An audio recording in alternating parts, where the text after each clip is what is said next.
चलिए class start करते हैं। बिस्मिल्लाहिर्रहमानिर्रहीम। लेक्चर नंबर 2 ये रजिस्टर में लिख लिया करें आप लोग, बड़ी आसानी हो जाएगी रिवाइज करते हुए या टोटल नंबर ऑफ क्लासेस देखते हुए। लेक्चर नंबर 2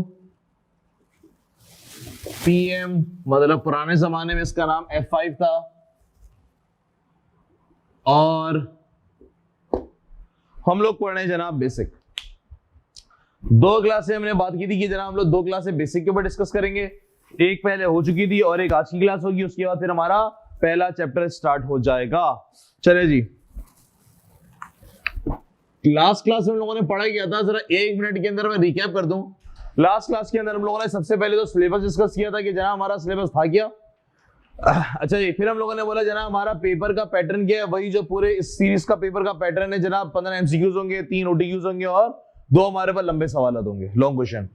पढ़ने की हमारी स्ट्रेटेजी क्या होगी सर? पढ़ने की स्ट्रेटेजी होगी कि हमें केपलान और बीबीबी दोनों की किटें सॉल्व करनी है। किट के सॉल्व किए बगैर एसीसीए का कोई भी पेपर नहीं दिया जाता, और स्ट्रेटेजी हम लोग फॉलो कर रहे होंगे जनाब केपलान की। अच्छा जी, हमारे पढ़ने की स्ट्रेटेजी होगी कि सर हम लोग एक तो दोनों किटें सॉल्व करेंगे क्लास के अंदर, केपलान और बीबीबी की, और दूसरा जनाब हमें कुछ पास पेपर्स भी करने पड़ेंगे, क्योंकि किट के अंदर सारे पास पेपर नहीं होते हैं, चंद होते हैं। अच्छा जी, हम लोग पहले स्टार्ट करेंगे क्वेश्चन को लॉन्ग क्वेश्चन से। लॉन्ग क्वेश्चन सॉल्व किया करेंगे। लॉन्ग क्वेश्चन से ये होगा कि हमें आइडिया हो जाएगा कि जनाब क्वेश्चन का पूरा पैटर्न होता कैसा है, कि एमसीक्यूज में तो बीच का कोई चीज उठकर आ रही होती है। अच्छा जी, फिर हम लोग करेंगे जनाब एमसीक्यूज और ओटीक्यूज, तो इस तरह हमारा पूरा चैप्टर कंप्लीट हो जाएगा। लॉन्ग क्वेश्चन जो जैसे कि आप लोगों को पता है कि लॉन्ग क्वेश्चन एक्सेल पे आप लोगों ने करने हैं, तो जब चैप्टर हमारा खत्म होगा एक चैप्टर, फिर हम उसके 1-2 लॉन्ग क्वेश्चन एक्सेल पे करेंगे ताकि हमारा थोड़ा सा हाथ सेट हो जाए। यहीं पे लैब है, यहीं पे हम लोग एक्सेल पे कर लिया करेंगे, क्योंकि आप लोग से नौकरी वाले नहीं हो तो आप लोग पे एक्सेल पे इतना हाथ सेट नहीं होगा।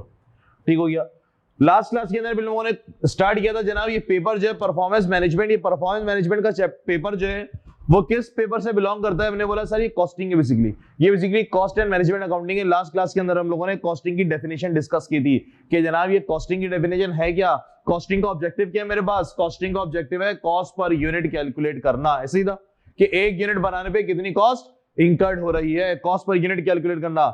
ये किसके लिए कैलकुलेट कर रहे होते हैं? किसके लिए कर रहे होते हैं? मैनेजमेंट के लिए, मैनेजमेंट अकाउंटिंग वालों के लिए, जो के जिनका काम क्या होता है? जिनका काम होता है प्रोडक्ट की प्राइसिंग करवाना, या डिसीजन मेकिंग में लिए। कौन कौन सी डिसीजन मेकिंग जनाब? कि जनाब मेरे पास जो है वो प्रोडक्ट की प्राइस कितनी रखूं, या मैं नया प्लान लगाऊं या नहीं लगाऊं, इस किस्म की डिसीजन मेकिंग के लिए हम लोगों ने बोला था जनाब अगर तो हम लोग कॉस्ट की बात कर रहे हैं, अगर तो हम लोग कॉस्ट की बात कर रहे हैं तो हम बात करेंगे कॉस्ट क्लासिफिकेशन की। कॉस्ट क्लासिफिकेशन की कॉस्ट को हमने 4 कैटेगरी में तोड़ा था। किस किस में जनाब?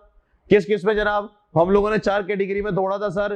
किसमें? एडमिनिस्ट्रेटिव कॉस्ट के अंदर, सेलिंग एंड डिस्ट्रीब्यूशन कॉस्ट के अंदर, फाइनेंस कॉस्ट के अंदर और मैन्युफैक्चरिंग कॉस्ट के अंदर। मैन्युफैक्चरिंग कॉस्ट में कौन कौन सी कॉस्ट आती है? जो कि प्रोडक्ट को बनाने वाली होती है।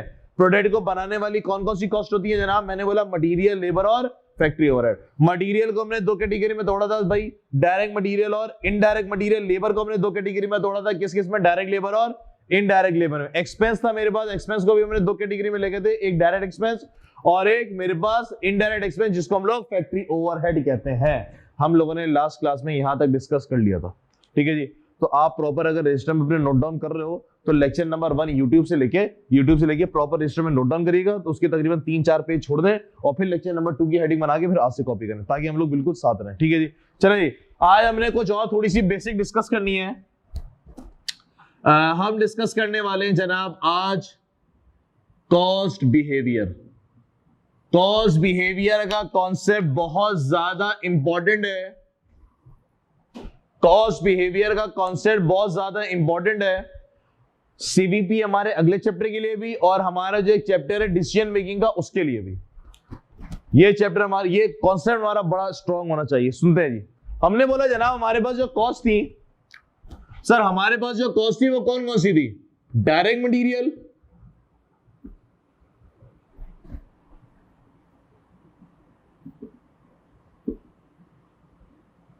डायरेक्ट लेबर, डायरेक्ट एक्सपेंस और इनडायरेक्ट एक्सपेंस यानी कि फैक्ट्री ओवरहेड। हमने बोला सर डायरेक्ट एक्सपेंस जो है ना नॉर्मली बहुत कम होता है और आपको सवालों में दिखते भी नहीं है। तो हमारे पास बेसिकली डायरेक्ट, हमारे पास मैन्युफैक्चरिंग कॉस्ट कितनी हो जाएंगी? हमारे पास मैन्युफैक्चरिंग कितनी हो जाएंगी? 3। Direct material, direct material, direct labour और फैक्ट्री ओवरहेड। डायरेक्ट एक्सपेंस आपको बहुत कम नजर आएगा, सवाल में बहुत कम होता है, प्रैक्टिकली भी बहुत कम होता है। तो ये मेरे पास मैन्युफैक्चरिंग कॉस्ट है।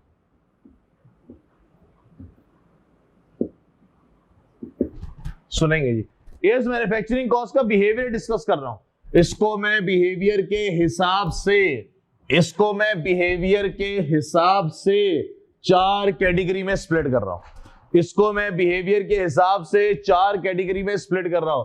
एक का नाम दिया जा रहा है वेरिएबल कॉस्ट, एक का नाम दिया जा रहा है फिक्स कॉस्ट, एक का नाम दिया जा रहा है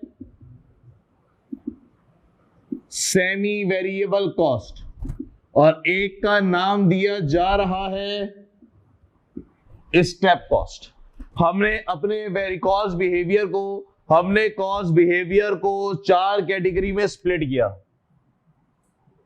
एक वेरिएबल कॉस्ट, दूसरा फिक्स कॉस्ट, तीसरा सेमी वेरिएबल कॉस्ट, चौथा स्टेप कॉस्ट। सुनेंगे सर ये कॉस्ट होती क्या है, इनका पैटर्न क्या है, मूवमेंट कैसी है। आइए जी, हमने बोला यार जरा इसको तोड़े, क्या बना ये मेरे पास वेरी।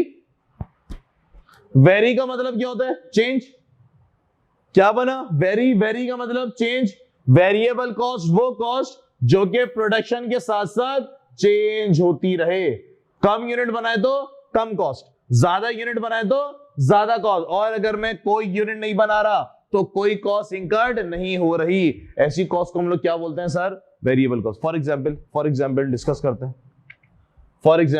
करते हैं, आइए जी, हमने बोला भाई कुर्सियां बन रही हैं चेयर, हमारा फैक्ट्री है और यहाँ पे कुर्सियां बन रही हैं चेयर। सर कुर्सी बनने के लिए मटेरियल क्या चाहिए, मटेरियल मतलब जिस चीज से प्रोडक्ट बनाया जाएगा, मतलब लकड़ी चाहिए, वुड। मैंने बोला जनाब एक कुर्सी बनाने के लिए, एक चेयर बनाने के लिए आपको 5 केजी लकड़ी चाहिए, वुड। 1 केजी कितने का है सर, फॉर एग्जाम्पल 1 केजी 100 रुपए का है। 1 केजी कितने का, फॉर एग्जाम्पल 100 रुपए का है। तो भैया एक यूनिट पे कितनी कॉस्ट आ गई, 500। एक कुर्सी बनाने में लकड़ी की, वुड की कॉस्ट कितनी आ गई है, 500। मुझे बताइए सर 2 यूनिट बनाएंगे तो, बोलो 2 यूनिट बनाएंगे तो कितनी कॉस्ट, 1000। सर 10 यूनिट बनाएंगे तो, बोलो 5000। 100 यूनिट बनाएंगे तो, बोले 50,000। सर मैंने कोई यूनिट नहीं बनाए, कोई ऑर्डर नहीं आया, लॉकडाउन लग गया, फैक्ट्री बंद हो गई, एक कुर्सी भी नहीं बना पाया, कितना मटेरियल इस्तेमाल कर लिया, बोले 0। मैंने बोला जनाब कम यूनिट बना रहे हैं तो कम कॉस्ट, ज्यादा यूनिट बना रहे हैं तो ज्यादा कॉस्ट, और कोई यूनिट नहीं बना रहा तो कोई कॉस्ट इंकर्ड नहीं हो रही। क्या ये कॉस्ट है मेरे पास, सर ये मेरे पास कॉस्ट है। क्या ये कॉस्ट वेरी हो रही है, चेंज हो रही है प्रोडक्शन के साथ साथ। ये किसकी डेफिनेशन में आएगा, वेरिएबल कॉस्ट की डेफिनेशन में। बात क्लियर हो गई, फिट हो गया। हमने बोला सर इसकी डेफिनेशन क्या बनी,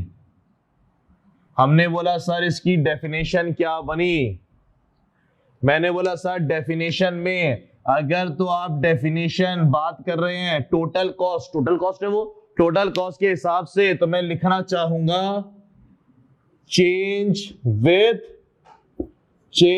विथ प्रोडक्शन। क्या मतलब, कम यूनिट बनाएंगे तो कम कॉस्ट, ज्यादा यूनिट बनाएंगे तो ज्यादा कॉस्ट, चेंज होती रहेगी कॉस्ट मेरी, टोटल कॉस्ट मेरी चेंज होती रहेगी प्रोडक्शन के साथ साथ। एग्री करते हैं सर, कॉपी नहीं करेंगे भी, समझेंगे हम सर। एक कॉन्सेप्ट बनाएंगे आज की क्लास में, कॉन्सेप्ट कंप्लीट, मतलब बेसिक के कॉन्सेप्ट कंप्लीट, हम पहले चैप्टर पे आ जाएंगे। अगला सर मुझे एक बात बताइए, ये बात हो रही है, ये चीज मैंने निकाली टोटल कॉस्ट की, सर पर यूनिट में क्या होगा, पर यूनिट का मतलब एक कुर्सी बनाने पे कितनी कॉस्ट है। आइए देखते हैं, हम बात करते हैं 2 मिनट के लिए। सप्लायर जो है ना वो बल्क डिस्काउंट वगैरह नहीं दे रहा। 500 रुपए की कॉस्ट आई है, कितना यूनिट के लिए, 1 यूनिट के लिए। कितना सर, 500। 1000 रुपए की कॉस्ट आई है, कितना यूनिट के लिए, 2 यूनिट के लिए। पर यूनिट कितना, 500। 5,000 की कॉस्ट आई है कितना यूनिट के लिए? पर यूनिट कितना? 500। 5,000 की कॉस्ट आई है 100 यूनिट के लिए, पर यूनिट कितना? 500। सर पर यूनिट में कॉस्ट कैसी है? सेम। पर यूनिट में कॉस्ट कैसी है? सेम। तो इसकी डेफिनेशन में एक और चीज भी लिख सकता हूं कि जनाब पर यूनिट में कैसी रहेगी? मैं बोलूंगा सर पर यूनिट में ये रहेगी sir constant. assuming no discount, कि सप्लायर कोई डिस्काउंट नहीं दे रहा। ज्यादा खरीदते तो नॉर्मली सप्लायर डिस्काउंट देता है, वो डिस्काउंट नहीं दे रहा। बात क्लियर हो गई? बात क्लियर सर। इसकी मैं एग्जांपल लिख सकता हूं। For example sir, for example मुझे मैंने सारी बातें बताई हैं सर। क्या बन रही थी वहां पे? कुर्सी बन रही थी, चेयर, और वहां पे बात किसकी हो रही थी? मटेरियल की। मटेरियल की। तो मैं यहां पे बोल सकता हूं जनाब मटेरियल मेरा कौन सी कॉस्ट होती है? वेरिएबल कॉस्ट कह सकते हैं। सर लेबर को पैसे कैसे मिलते हैं? लेबर को पैसे कैसे मिलते हैं? सर लेबर को पैसे देने के दो तरीके होते हैं, या तो हम उसको घंटे के हिसाब से दें आरडी, या तो उसको हम यूनिट बनाने के। सर फिक्स तनख्वाह तो नहीं होती ना, ये तो नहीं तो 20,000 रुपए तनख्वाह फिक्स है, 25,000 रुपए फिक्स है, 30,000 नहीं सर। आपको पैसे मिलेंगे आरडी के हिसाब से। आरडी के हिसाब से सुनिएगा, अगर मैं यही एग्जाम्पल लेबर में कोट करूं, कैसे? मैंने बोला सर चेयर बन रही है, एक यूनिट बनाने के लिए लेबर के 6 घंटे लगते हैं, और आप लेबर को 1 घंटे के 120 रुपए देते हैं। लेबर को 1 घंटे कितने पैसे देते हैं? 120 रुपए। मुझे मल्टीप्लाई करके बताओगे कितना? 6 मल्टीप्लाई बाय 120 भाई बताते हैं पक्का? 720 रुपए फिट हो गया। 1 यूनिट बना रहे हैं तो कितनी कॉस्ट? 720। 2 यूनिट बना रहे हैं तो 1440 10 यूनिट बना रहा हूं तो 7,200। 100 यूनिट बना रहा हूं तो 72,000। ऐसा ही है, ऐसा ही है। और मैंने कोई कुर्सी नहीं बनाई, लॉकडाउन लग गया, फैक्ट्री कारखाने बंद थे, क्या मैं लेबर को पैसे दे रहूंगा? नहीं सर। कम यूनिट बना रहा हूं तो कम कॉस्ट, ज्यादा यूनिट बना रहा हूं तो ज्यादा कॉस्ट। कोई यूनिट नहीं बना रहा तो कोई कॉस्ट इंकर्ड नहीं हो रही। ऐसी कॉस्ट को क्या कहा जाएगा? ऐसी कॉस्ट को क्या कहा जाएगा? Variable cost. तो मैं लिख सकता हूं सर मटेरियल और लेबर दोनों कौन सी कॉस्ट है? Variable cost. बल्कि मैं पूरा लिखूं यहां पे, मैं क्या लिखूं भाई? डायरेक्ट मटेरियल और डायरेक्ट लेबर। डायरेक्ट मटेरियल और डायरेक्ट लेबर, ये कौन सी कॉस्ट है मेरे पास? Variable cost. एग्री करते हैं? एग्री करते हैं? क्या मैं आगे बढ़ चलूं? आगे बढ़ चलूं सर? सुनिएगा। हमने बोला यार ये दो चीजें क्लियर हो गई। ये हो गई, शॉर्टकट लिख रहा हूं, वेरिएबल कॉस्ट। ये क्या हो गई सर? Variable cost. क्लियर है सर? डायरेक्ट एक्सपेंस क्या होता है? लास्ट टाइम लोगों ने एग्जांपल दी थी सर, कौन कौन सी? रॉयल्टी। तो रॉयल्टी की सर, रॉयल्टी क्या होती है? एक और एग्जांपल कोट करते हैं। हमने शायद आपको जमीन से तेल निकल रहा था उसकी एग्जांपल कोट की थी। हमने बोला सर जमीन से अगर तेल कोयला वगैरह निकल रहा है तो गवर्नमेंट ऑफ पाकिस्तान को कुछ पैसे देने पड़ते हैं, महीने के एक दफा 5 करोड़ रुपए फिक्स कर दें। बोला ना नहीं सर ऐसे नहीं हो सकता, आप 1 महीने में पूरी जमीन खाली कर दोगे, गवर्नमेंट को क्या मिलेगा? 5 करोड़। एग्रीड। हमने बोला सर आप पर मेट्रिक टन कोयला निकालने के हिसाब से, या क्रूड है तो पर बैरल, एक यूनिट ऑफ मेजरमेंट है, पर किलो कह लो, पर लीटर कह लो, उसके हिसाब से पैसे डिटरमाइन करो। तो जितनी ज्यादा आप कोयला या तेल निकालते चले जाओगे, आपकी कंपनी की कॉस्ट उतनी ज्यादा बढ़ती चली जाएगी। रॉयल्टी, तो रॉयल्टी भी किसकी डेफिनेशन में आएगी? वेरिएबल कॉस्ट की। एग्री करते हैं? Concept clear? Concept clear? तो इसको भी मैंने कहां चार्ज कर दिया? Variable cost. सर अब बचा मेरे पास फैक्ट्री ओवरहेड। फैक्ट्री ओवरहेड में क्या क्या आता है? फैक्ट्री के तमाम खर्चे। सर फैक्ट्री के तमाम खर्चे, सर फैक्ट्री के तमाम खर्चों में बिजली का बिल भी आता है। बिजली का बिल कैसी कॉस्ट है सर? अगर फैक्ट्री बंद रही, लॉकडाउन लगा रहा था, क्या बिल वही आएगा जो पिछले महीनों में आता था? नहीं सर। फैक्ट्री बंद रही, लॉकडाउन लगा हुआ है, कारखाना नहीं चला, मशीनें नहीं चली, ताला लगा हुआ था, क्या बिजली का बिल वही आएगा जो पिछले महीनों में चलता हुआ आ रहा है? नहीं सर। बिजली का बिल कैसा आएगा सर? थोड़ा सा आएगा, लेकिन मैं बोल रहा हूँ थोड़ा सा 2 मिनट के लिए छोड़ दो।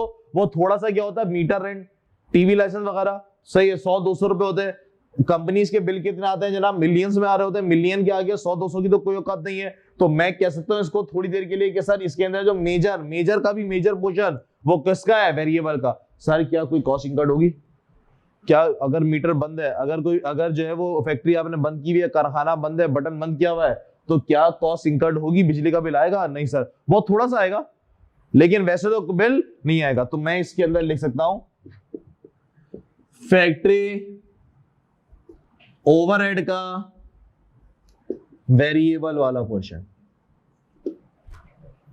तो फैक्ट्री ओवरहेड के अंदर सर आपके पास वेरिएबल कॉस्ट भी होती है और दूसरी कॉस्ट अभी डिस्कस करेंगे। क्या आपको वेरिएबल कॉस्ट समझ भाई? वेरिएबल कॉस्ट वो कॉस्ट जो प्रोडक्शन के साथ साथ वेरी होती रहे, कम यूनिट बनाए तो कम कॉस्ट, ज्यादा यूनिट बनाए तो ज्यादा कॉस्ट। फिट हो गया? फिट हो गया? किसी का एतराज नहीं है? सर नेक्स्ट कॉन्सेप्ट भाई, नेक्स्ट कॉन्सेप्ट कौन सा कॉन्सेप्ट है मेरे पास? Fix cost. सर क्या होता है fix cost? Sir fix cost क्या होती है मेरे पास? टोटल कॉस्ट पर यूनिट और फॉर एग्जाम्पल। जी सर, मैंने बोला फिक्स कॉस्ट मेरे पास क्या होती है? मैंने बोला जनाब फिक्स कॉस्ट वो कॉस्ट जिसका प्रोडक्शन से कोई लेना देना नहीं है, मैं कम यूनिट बनाऊं या ज्यादा यूनिट बनाऊं वो कॉस्ट फिर भी इंकर्ड होगी। कह सकते हैं फॉर एग्जाम्पल मैंने बोला जनाब फैक्ट्री का रेंट है, यहां लिख देते हैं। मैंने बोला जनाब फॉर एग्जाम्पल फैक्ट्री का रेंट है ₹60,000। कितना किराया पे कर रहे हो महीने का पर मंथ? 60,000। मैंने बोला जनाब पहले महीने फर्स्ट मंथ जनवरी में आपने 10,000 यूनिट बनाए। जनवरी में आपने कितने यूनिट बनाए? 10,000। कितना रेंट पे करोगे? 60,000। फरवरी में बड़ा जबरदस्त ऑर्डर आया और आपने 80,000 यूनिट बना डाले। रेंट कितना पे करेंगे? 60,000। मार्च आया और लॉकडाउन लग गया, सर कोई यूनिट नहीं बना पाया, कारखाने बंद करवा दिए। जी सर रेंट कितना पे करूंगा? 60,000। क्या प्रोडक्शन की वजह से रेंट पे कोई फर्क पड़ रहा है? नहीं पड़ रहा। ये कॉस्ट मेरे पास कौन सी कहलाती है? Fix cost. मैं इसको बोलूंगा सर टोटल कॉस्ट के अंदर नो चेंज विथ प्रोडक्शन। इसको थोड़ा हम एडिट कर लेंगे, no change with production. Done. Sir पर यूनिट में क्या हो रहा है भाई लोग? पर यूनिट में क्या हो रहा है? 10,000 60,000 की कॉस्ट आई है, देखा कितना यूनिट के लिए? 10,000 के लिए। पर यूनिट के लिए कितना? 6 रुपए। 80,000 की कॉस्ट आई है, कितना यूनिट के लिए? सॉरी 60,000 की कॉस्ट आई है, कितना यूनिट के लिए? 80,000 के लिए। पर यूनिट कितना आप बताएंगे? 0.75। सर पर यूनिट कैसी हो रही है चेंज? तो मैं इसको बोलूंगा पर यूनिट में चेंज इन पर यूनिट। कह सकता हूं पर यूनिट में चेंज होगी। पहले पर यूनिट में कितनी थी? 6 रुपए। फिर यूनिट मैंने छेड़े तो कितनी हो गई? 0.7। सही बात है, ऊपर का न्यूमरेटर जो है वो सेम है, डिनोमिनेटर आप छेड़ोगे तो पर यूनिट चेंज होगी ना। डन हो गया? डन हो गया। जिसको आप लोग कहते थे इकोनॉमीज ऑफ स्केल।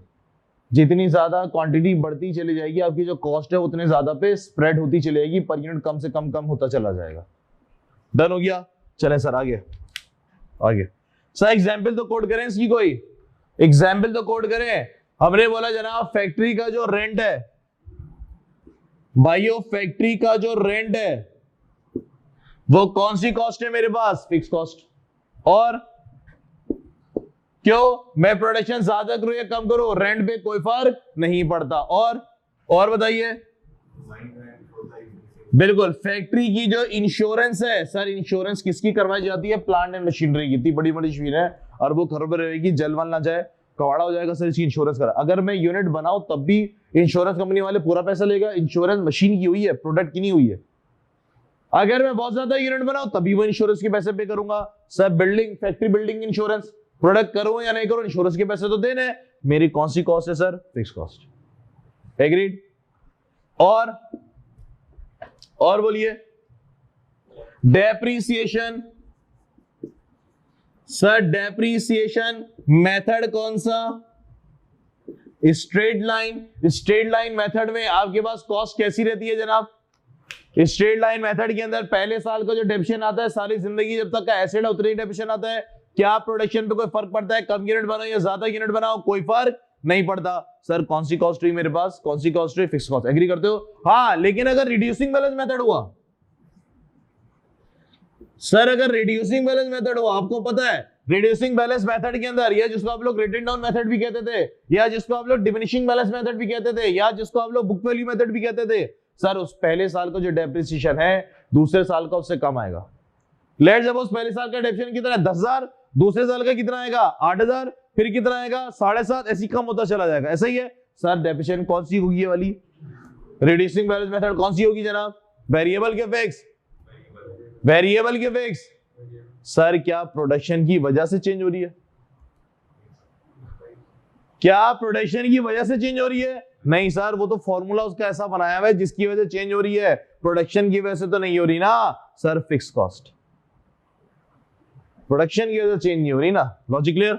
या यूनिट ज्यादा बन रहे हैं, बिजली का बिल ज्यादा आएगा, ऐसा भी कोई सीन नहीं है। कौन सी cost sir? Fix cost. Agree कर गए? एग्री कर गए? सर डेप्रिसिएशन में तुम लोगों ने शायद एक और मेथड पढ़ा हो, यूनिट आउटपुट मेथड। डेप्रिसिएशन के अंदर आप लोगों ने एक और मेथड ही पढ़ा होगा, यूनिट आउटपुट मेथड। सर वो क्या होता था? वो यूनिट आउटपुट क्या होता था? है भाई लोग?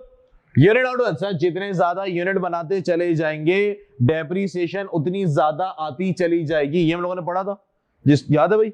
याद है? सही है जी। सर फॉर एग्जांपल आपकी कंपनी है जहाज वाली, सही, एयर ब्लू है, ये सारी कंपनीज है। जहाज का जो इंजन होता है वो एसिड डेप्रिशिएट होता है? बिल्कुल होता है। सर किस तरह डेप्रिशिएट होता है? किस तरह डेप्रिशिएट होता है? हमने बोला सर 2-3 तरीके डेप्रिशिएट करने के। एक तरीका नंबर ऑफ ईयर्स पे, सर 10 साल चलेगा। हमने कहा नहीं सर, जहाज का जो इंजन होता है वो ऐसे नहीं चलता, 10 साल का नहीं होती। सर फिर उसकी लाइफ कैसे डिटरमाइन होती है? सर वो लाइफ डिटरमाइन होती है, ये जहाज का इंजन हवा में इतनी देर उड़ेगा, उतने घंटे के हिसाब से वो डेप्रिशिएट होगा। सर गाड़ी होती है ना, गाड़ी जितने किलोमीटर चलेगी, गाड़ी के इंजन की लाइफ 1 लाख किलोमीटर है, ये स्टैंडर्ड है।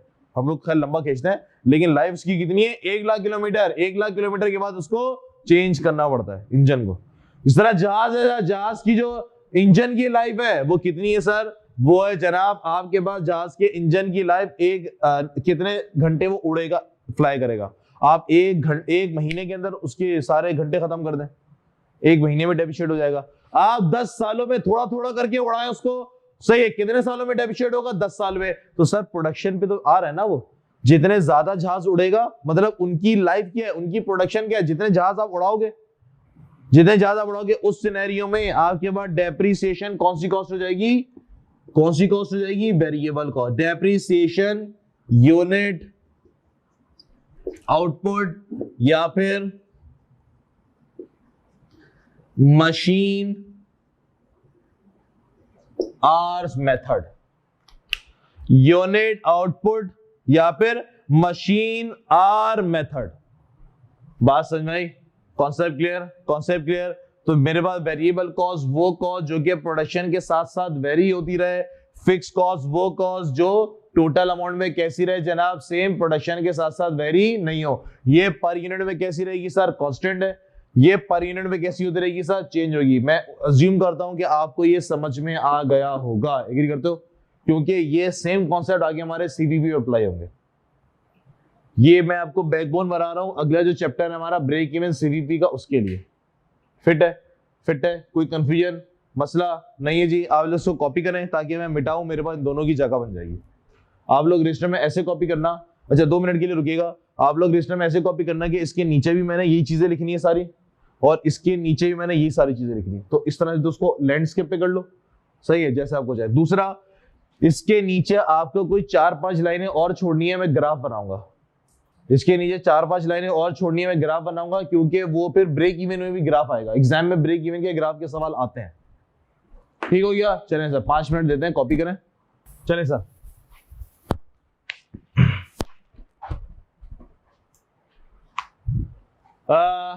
Sir semi variable cost discuss करते हैं, ये दो हमने चीजें डिस्कस कर ली। वेरिएबल कॉस्ट क्या होती है जनाब? वो कॉस्ट जो कि प्रोडक्शन के साथ साथ वेरी होती रहे, चेंज होती रहे, कम यूनिट बनाए तो कम कॉस्ट, ज्यादा यूनिट बनाए तो ज्यादा कॉस्ट। वेरिएबल कॉस्ट मटेरियल, हर यूनिट बनाने पे लगता है। एक कुर्सी बनाऊंगा मटेरियल लगेगा, एक कुर्सी बनाऊंगा मटेरियल लगेगा, एक शर्ट बनाऊंगा कपड़ा लगेगा, ऐसा ऐसा। सर फिक्स कॉस्ट में कैसा है? टोटल अमाउंट में कॉस्ट कैसी रहती है? सेम, जैसे कि रेंट हो गया, इंश्योरेंस हो गई।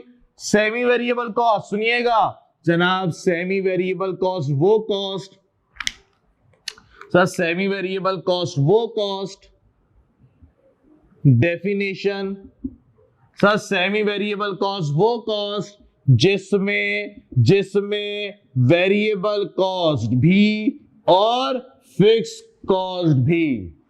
सेमी वेरिएबल कॉस्ट वो कॉस्ट जिसमें वेरिएबल कॉस्ट भी होती है और फिक्स कॉस्ट भी होती है। चलें सर आइए, टोटल कॉस्ट में टोटल कॉस्ट की डेफिनेशन क्या बनेगी?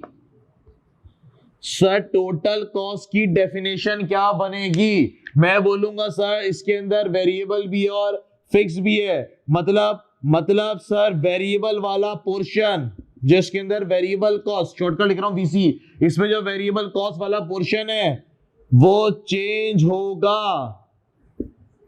जो वेरिएबल कॉस्ट वाला पोर्शन है वो चेंज होगा प्रोडक्शन के साथ साथ, ऐसा। जबकि जो फिक्स कॉस्ट है, जो कि इसके अंदर फिक्स कॉस्ट है, वो टोटल अमाउंट में कैसी रहेगी? Same, no change with production. मानते हैं सर? फॉर एग्जाम्पल यहां मैं लिखता हूं जनाब पर यूनिट की डेफिनेशन, अभी लिखेंगे, पहले हम एग्जाम्पल डिस्कस कर लें। सर कौन सी ऐसी कॉस्ट है जो कि वेरिएबल भी है जिसमें और फिक्स भी है? फॉर एग्जाम्पल मैंने बोला सर कि सेल्स मैन का कमीशन, या मैं कह लूं सर सेल्समैन की सैलरी। भाई ये जो सेल्समैन होते हैं ऑल्दो मैन्युफैक्चरिंग का पार्ट नहीं होते, सेलिंग एंड डिस्ट्रीब्यूशन का पार्ट होता है, लेकिन जो सेल्समैन की सैलरी है सर, ये जो सेल्समैन की सैलरी है इसके अंदर फिक्स कॉस्ट भी होती है। मतलब हमने बंदे को हायर किया, हमने बोला सर आप 9 बजे आएंगे और 5 बजे चले जाएंगे, आपको लगे बंदे 50,000 रुपए महीना मिलेगा। लगे बंदे कितना पैसा मिलेगा? 50,000। इसके बाद आप जितने भी यूनिट बेचते चले जाओगे आपका कमीशन वाला पोर्शन बढ़ता चला जाएगा। बंदे ने 90,000 रुपए कमा लिए। कितने पैसे कमा लिए? 90,000 रुपए। सर 50,000 रुपए उसका फिक्स ही कॉस्ट और 40,000 रुपए इसने एज अ कमीशन कमाया। सर क्या वो 1,10,000 भी कमा सकता था? वो 1,50,000 भी कमा सकता था? तो जितना जो यूनिट सेल कर कमीशन कमाया है वो कौन सा पोर्शन है? वेरिएबल कॉस्ट है। तो इसके अंदर सेमी वेरिएबल, इसके अंदर वेरिएबल और फिक्स दोनों पाई जाती है। कह सकते हैं। और भैया सर पाकिस्तान के अंदर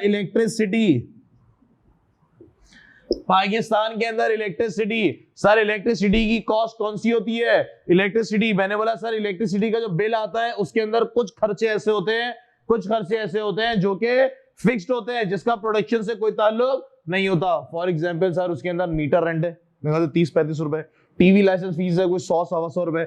आपने घर बंद कर दिया, 2 महीने के लिए चले गए घूमने के लिए, फिर भी आओगे तो 200 रुपए का बिल हर महीने नजर आएगा। सर क्या बिजली चोरी हुई है? नहीं, आपने यूनिट कंजम्पशन देखी, आप कोई बिजली कंज्यूम नहीं हुई। सर ये फिर कौन से पैसे ले रहा है? ये फिक्स वाले के पैसे ले रहा है। कौन से पैसे ले रहा है? फिक्स वाले के पैसे ले रहा है, ये फिक्स वाला। इसके अलावा जितनी बिजली कंज्यूम करते चले जाएंगे बिल आपका बढ़ता चला जाएगा। ये पोर्शन कौन सा?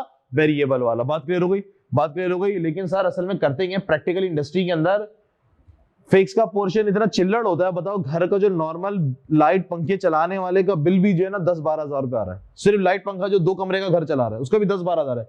10-12 हजार के बिल के अंदर अगर फिक्स कॉस्ट 100 या 150 रुपए है तो क्या वो उसको फिक्स में ट्रीट करेगा? बोलेगा सर है तो फिक्स बाय डेफिनेशन, लेकिन मैं इसको ट्रीटमेंट कैसे करूंगा? वेरिएबल के हिसाब से। तो इंडस्ट्री के अंदर इसकी ट्रीटमेंट कैसे की जाती है? वेरिएबल के हिसाब से। लेकिन एग्जाम का पर्चा पास करने के लिए हम किस पे लेके चलेंगे इसको? सेमी वेरिएबल के अंदर। देखो तो पेपर पास करना है ना भाई, जो मेन डेफिनेशन है। डन। Logic clear. आगे बढ़ चले। सर पर यूनिट में कैसा होगा? इसमें जो वेरिएबल वाला पोर्शन है इसमें जो वेरिएबल वाला पोर्शन है वो सर कैसा रहेगा, कांस्टेंट, कांस्टेंट। और इसके अंदर जो फिक्स वाला पोर्शन है सर वो कैसा होता रहेगा, चेंज विद प्रोडक्शन। वही सेम वही चीज है, सेम वही चीज है, एग्री करते हो सर? वेरिएबल और फिक्स दोनों अपोजिट है एक दूसरे से, कह सकता हूं मैं? ये टोटल अमाउंट में सेम रहता है, वो टोटल अमाउंट में चेंज होता रहता है। ये पर यूनिट सेम रहता है, पर यूनिट में चेंज होता है। लॉजिक हमें समझ में आ गई, कॉन्सेप्ट हमारा बन गया, एग्रीड जी सर। आगे हमने बोला सर वेरिएबल और फिक्स को सेपरेट करने के लिए मैंने बोला सर एक कॉस्ट है, इसमें मैंने बोला जनाब मेरे पास टोटल कॉस्ट आई है, इसमें वेरिएबल कॉस्ट भी है और इसमें फिक्स कॉस्ट भी है, दोनों को अलग अलग कर दो। इसमें वेरिएबल कॉस्ट भी और फिक्स कॉस्ट भी है जनाब, दोनों को अलग अलग कर दीजिए। सर दोनों को सेपरेट करने के लिए मेरे पास दो मेथड है, एक मेथड होता है मेरे पास हाई लो मेथड और दूसरा मेथड होता है मेरे पास जनाब रिग्रेशन मेथड। सर बात समझ में आई क्या बोला मैंने? भाई बात समझ में आई मैंने क्या बोला? आपको कॉस्ट दे दी सर, टोटल कॉस्ट है 1 लाख रुपए, इसके अंदर वेरिएबल भी है फिक्स भी है, अलग करो, अलग करो। सर कैसे अलग करेंगे? हमारे पास दो मेथड अलग करने के लिए, हाई लो मेथड और रिग्रेशन मेथड। एग्जाम में एक सवाल इसका लाजमी होता है, किसी ना किसी सवाल के अंदर घुसकर आ रहा होता है। सर लॉजिक क्लियर हो गई हमें? क्या हमारे कॉन्सेप्ट बन गए? किसी का एतराज तो नहीं है? Logic clear? सही है सर, इसको कॉपी कर लें ताकि फिर स्टेप कॉस्ट के लिए मेरे पास जगह बन जाए। चलिए सर आगे, ये मिटा दूं, जगह बन जाएगी अपने पास।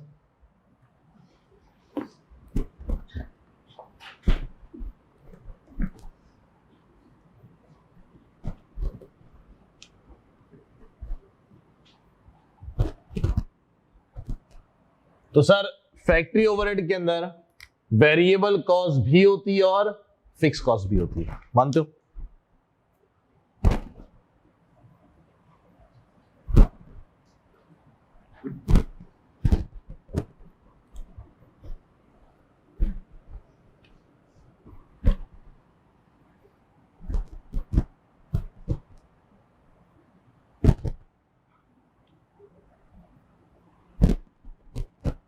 चले भाई लोग, last cost step cost. Sir समझेंगे, समझेंगे।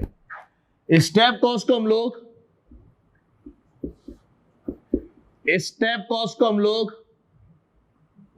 स्टेप फिक्स कॉस्ट भी कहते हैं।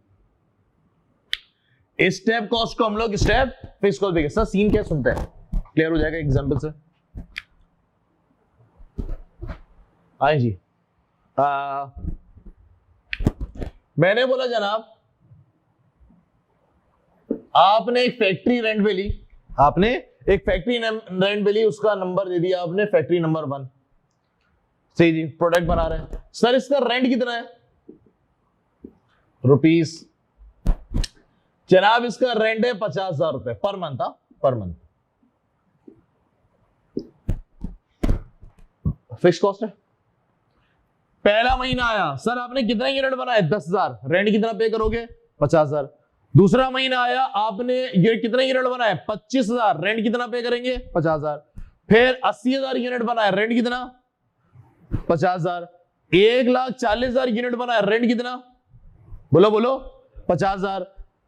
8 लाख यूनिट बनाया, रेंट कितना? 50,000। 25 लाख यूनिट बना लिए महीने के, रेंट कितना? 1 करोड़ यूनिट बना लिए, रेंट कितना? 1 करोड़ कैसे बन सकते हैं सर? एक कैपेसिटी होगी, एक जगह होगी, एक लिमिट होगी। चलो आपने 24 घंटे की 3 शिफ्टें, 8-8 घंटे की 3 शिफ्टें भी लगा ली, तब भी एक जगह होगी ना यार, एक कैपेसिटी होगी। इसको हम लोग बोलते हैं जनाब कैपेसिटी। भैया कितना यूनिट बना सकता है? मैंने बोला सर ये लोग 2 लाख यूनिट बना सकते हैं। कितने यूनिट बना सकते हैं? महीने के 2 लाख यूनिट। ठीक हो गया? फिर से 1,80,000 यूनिट बनाएंगे, रेंट कितना? 50। 1,10,000 यूनिट बनाएंगे, रेंट कितना? 50। 2,05,000 यूनिट बनाओगे, रेंट कितना? सर नहीं बन सकते, 2,05,000 यूनिट ही नहीं बन सकते, जगह ही नहीं है। सर कारोबार बढ़ रहा है, ऑर्डर आ रहे हैं, कारोबार बढ़ाना चाहिए, बिल्कुल बढ़ाना चाहिए। सर ऑर्डर आ रहे हैं, बार बार आ रहे हैं, हम मना करते जा रहे हैं, क्यों? क्योंकि हमारे पास जगह नहीं है। सर हमने बोला यार कारोबार आ रहा है ना, बिजनेस को जरा एक्सपेंड करते हैं। आपने एक और फैक्ट्री किराए पे ले ली, फैक्ट्री नंबर 2 नाम दे दिया इसका, आपने इसका फैक्ट्री नंबर 2 नाम दे दिया। ठीक हो गया। सर रेंट कितना? ये जो मैंने नई फैक्ट्री ली है सर, इसका जो रेंट है ना वो भैया 90,000 रुपए, 90,000 रुपए इसका रेंट है। ठीक है, चलिए सर कितना रेंट है? 90,000 रुपए। सर कितने यूनिट बना सकता है ये? मैंने बोला यार ये जो है ना वो 1.5 लाख यूनिट बना सकता है।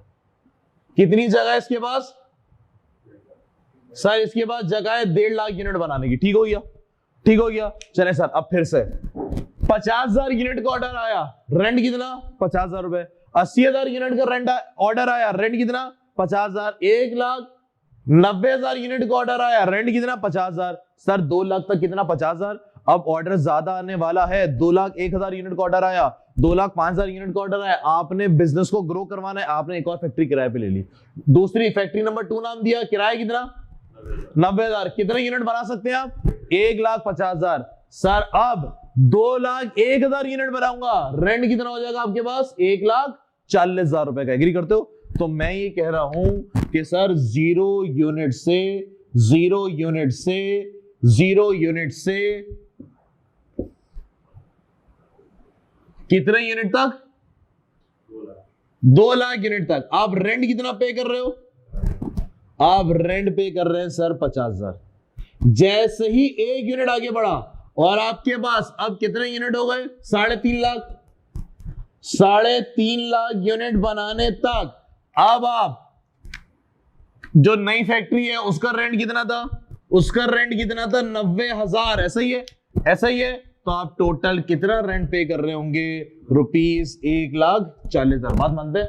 बात मानते हैं? मैं कह रहा हूं ये फिक्स कॉस्ट है, एक सर्टेन लेवल ऑफ एक्टिविटी तक सेम है, चाहे आप 1,90,000 बनाओ चाहे 1 लाख बनाओ, उसके बाद ये कॉस्ट एकदम से बढ़ जाएगी, उसके बाद ये कॉस्ट एकदम से बढ़ जाएगी। एग्री करते हैं?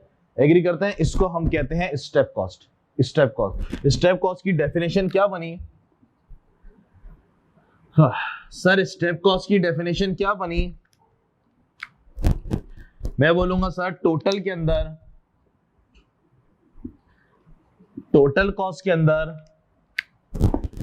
चेंज या यूं कह लो कांस्टेंट है at certain level of activity. Constant है, कांस्टेंट है कितनी? 50,000 इस एक्टिविटी के दौरान। इससे बाहर जाओगे कॉस्ट आपकी बढ़ जाएगी, फिर कांस्टेंट रहेगी एक सर्टेन लेवल तक। बात मानते हैं? बात मानते हैं? सर मुझे एक बात बताओ, स्टेप कॉस्ट और वेरिएबल कॉस्ट एक जैसे नहीं हो गए? सवाल है, स्टेप कॉस्ट और वेरिएबल कॉस्ट एक जैसे नहीं हो गए? नहीं सर, वो हर यूनिट पे बढ़ रही थी। 1 यूनिट बनाया मटेरियल लगा, और 1 यूनिट और बनाया मटेरियल मजीद और लगा। यहां पे ऐसा नहीं है, यहां पे हर यूनिट पे नहीं बढ़ रही है, एक सर्टेन लेवल तक सेम है, उसके बाद एकदम से बढ़ी, फिर सर्टेन लेवल तक सेम रही। बात मानते हैं? तो दोनों में क्या फर्क है? ये हर यूनिट पे बढ़ी थी। लेबर 1 यूनिट बना रहा था, पैसे मांग रहा था, 1 यूनिट मजीद बना रहा था, फिर पैसे मांग रहा था। ऐसा ही है। जबकि ये टोटल में कैसी रहती है जनाब? कांस्टेंट, फिर एकदम से बढ़ेगी, फिर कांस्टेंट रहेगी। एग्री करते हो? Constant at certain level of activity, एक सर्टेन लेवल ऑफ एक्टिविटी तक कांस्टेंट है, फिर एकदम से बढ़ जाएगी। सर और ऑर्डर आ गए, अभी कितने ऑर्डर फुलफिल कर सकते हो? 3.5 लाख। बिजनेस और ग्रो कर रहा है सर, अब 3.5 लाख से ज्यादा ऑर्डर आने लग गए, क्या करेंगे? एक और फैक्ट्री रेंट पे ले लेंगे, फिर कॉस्ट रेंट की एकदम से बढ़ जाएगी। एग्री करते हैं? एग्री करते हैं? सर पर यूनिट में क्या होगा? सर पर यूनिट में क्या होगा? जी सर, जो फिक्स कॉस्ट के साथ होता है, फिक्स कॉस्ट के साथ क्या होता है सर? पर यूनिट में कैसा होता रहता है? चेंज। पर यूनिट में तो चेंज होगा। जी सर, फॉर एग्जाम्पल बताएंगे सर? मैं कह सकता हूं सर तमाम फिक्स कॉस्ट जो है ना वो स्टेप कॉस्ट है, कह सकता हूं। क्यों? अगर मैं अगली फैक्ट्री किराए पे लगाऊंगा तो वहां पे चौकीदार भी चाहिए होगा, वो भी फिक्स तनख्वाह पे होता है चौकीदार। चाय पिलाने वाला फिक्स तनख्वाह पे होता है। ऐसा ही है, उस जगह पे अगर प्लांट मशीनें खरीद के डालूंगा तो उसकी इंश्योरेंस भी फिक्स कॉस्ट होती है। वहां का प्रॉपर्टी टैक्स भी फिक्स होता है। तो सर देखा जाए तो सारी फिक्स कॉस्ट आपके पास क्या हो गई है, स्टेप कॉस्ट। अगली फैक्ट्री लगेगी तो सर सारी फिक्स कॉस्ट बढ़ेंगी। एग्री करते हो, एग्री करते हो? तो सर मैं ये बोलूंगा all fix cost are step cost. क्या हमें बात समझ में आ गई? सर कोई कंफ्यूजन? जी भाई, वो भी फिक्स कॉस्ट है, यूनिट के हिसाब से तो नहीं बढ़े ना, स्टेप अप नहीं है। स्टेप होता है सर्टेन एक्टिविटी के बाद बढ़ेंगे। सर बिजली का बिल भी एक स्लैब होता है, याद तो करो। बिजली के बिल में भी अगर आप लोग उसका एनालाइज करो तो एक स्लैब बना हुआ होता है, 300 यूनिट तक ये रेट है, 400 यूनिट तक ये रेट है। क्या वो स्टेप कॉस्ट है? क्या वो स्टेप कॉस्ट है? नहीं सर, वो वेरिएबल कॉस्ट है। वो हर एक यूनिट बिजली का बढ़ा और बिल बढ़ गया, लेकिन उसका रेट डिसाइड जो हुआ है वो इस तरह से डिसाइड हुआ है। चले सर इसको कॉपी करेंगे, उसके बाद मैं ग्राफ डिस्कस करूंगा और फिर हम एक दो छोटे नन्हे मुन्ने सवाल करने हैं और आज हमारी बेसिक अल्हम्दुलिल्लाह कंप्लीट हो जाएगी। अगले क्लास से हम लोग पहला चैप्टर स्टार्ट कर देंगे सीबीपी एनालिसिस का। चलिए सर से ग्राफ देख लें, फिर हम सवाल पे आते हैं। जी जनाब, ग्राफ बना रहा हूं मैं। सर यहां पे मैं बनाता हूं टोटल कॉस्ट का ग्राफ। आइए जी, वेरिएबल कॉस्ट की हम बात कर रहे हैं। यहां पे हम नाम देंगे सर यूनिट्स, यहां पे मैं नाम दूंगा जनाब अमाउंट, डॉलर्स। ये पॉइंट कैंसिल था जीरो। जीरो का मतलब यहां पे ना कोई यूनिट्स बन रहे और ना कोई कॉस्ट इनकर्ड हो रही है। यहां पे ना कोई यूनिट्स बन रहे ना कोई कॉस्ट इनकर्ड हो रही है। तो सुनिए, वेरिएबल कॉस्ट का मतलब मटेरियल, एक यूनिट बनाएंगे तो एक पे मटेरियल इश्यू होगा, दो बनाएंगे तो तीन बनाएंगे तो। वेरिएबल कॉस्ट की डेफिनेशन क्या थी? कम यूनिट बनाएंगे तो कम कॉस्ट, ज्यादा यूनिट बनाएंगे तो ज्यादा कॉस्ट। सर कम यूनिट बना रहे तो कम कॉस्ट, ज्यादा यूनिट बनाएंगे तो ज्यादा कॉस्ट, और अगर मैं कोई यूनिट नहीं बनाऊंगा तो कोई कॉस्ट इंकर्ड नहीं होगी। क्या मैं इसको कह सकता हूं वेरिएबल कॉस्ट का ग्राफ? कह सकता हूं टोटल। सर पर यूनिट में कैसा था ये? Unit zero. जी सर पर यूनिट में कैसा था ये? जी जनाब, एक यूनिट बनाओ या दो यूनिट बनाओ, लेट्स सपोज एक यूनिट बनाने पे डॉलर 2 रुपए की कॉस्ट आ रही है, एक यूनिट बनाने पे $2 की कॉस्ट आ रही है। अगर मैं एक यूनिट बनाऊंगा तब भी $2, 3 बनाऊंगा तब भी, 4 बनाऊंगा तब भी, तो इसका ग्राफ ऐसे बनता है। ये आप लोग पढ़ चुके हैं, मैं स्पीड में रिकैप कर रहा हूं क्योंकि हमें ये ग्राफ ब्रेक इवन में फिर बनाना है और सवाल आते हैं, तो आगे में ग्राफ पक्का होगा तो फौरन टक से हम लोग आंसर दे देंगे। डन हो गया? चले भाई आगे। जी सर फिक्स कॉस्ट की अगर मैं बात करूं, सर फिक्स कॉस्ट की अगर मैं बात करूं तो यहां पे मुझे चाहिए होता है टोटल कॉस्ट। आइए जी, सर रेंट है for example $50,000 per month. Rent कितना है मेरे पास? $50,000। अगर मैं कम यूनिट बनाऊं या ज्यादा यूनिट बनाऊं, रेंट में कितना पे करूंगा? $50,000। अगर कोई यूनिट नहीं बना रहा तब भी रेंट कितना? $50,000। 5 यूनिट बना रहा हूं तब भी कितना? $50,000। जितने ज्यादा यूनिट बनाता चला जाऊंगा या कम यूनिट बनाऊं या नहीं बनाऊं, रेंट मुझको सेम देना पड़ेगा। मानते मानते? पर यूनिट ग्राफ कैसा बनेगा इसका? सर पर यूनिट ग्राफ कैसा बनेगा इसका? बोलिए सर। हाँ लड़के कितना? हाँ बोल रहे यूं सर। फिर स्लोप में ये वाला ना ना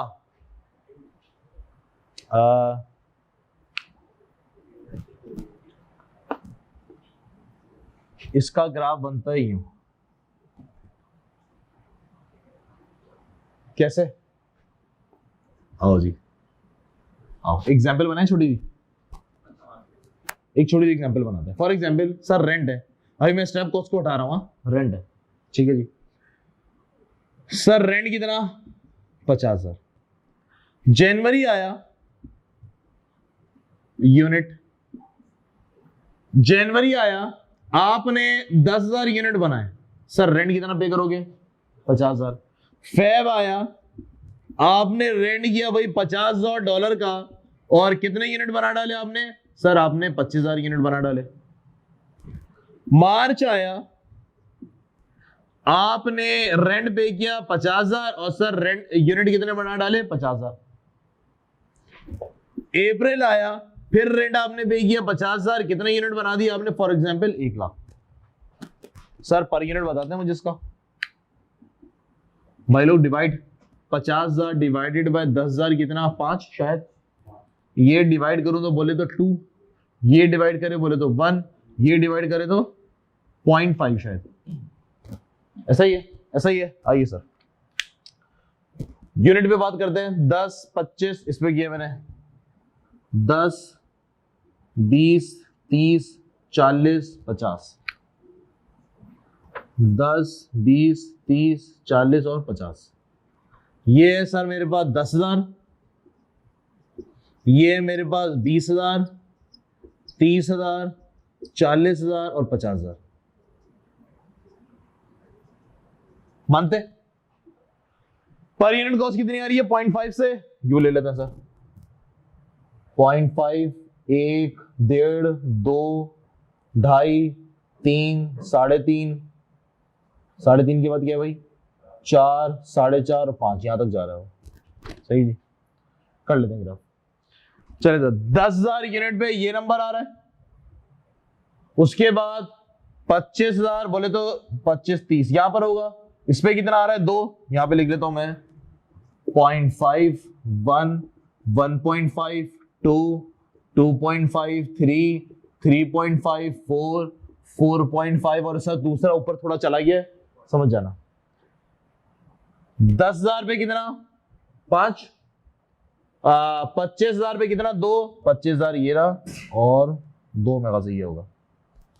उसके बाद 50,000 यूनिट पे 1 ये रहा, उसके बाद 1 लाख इधर कहीं होगा, ग्राफ इसका डन, फिट हो गया, फिट है, ये मिटा दो, ये तो जरूरत नहीं समझने की। तो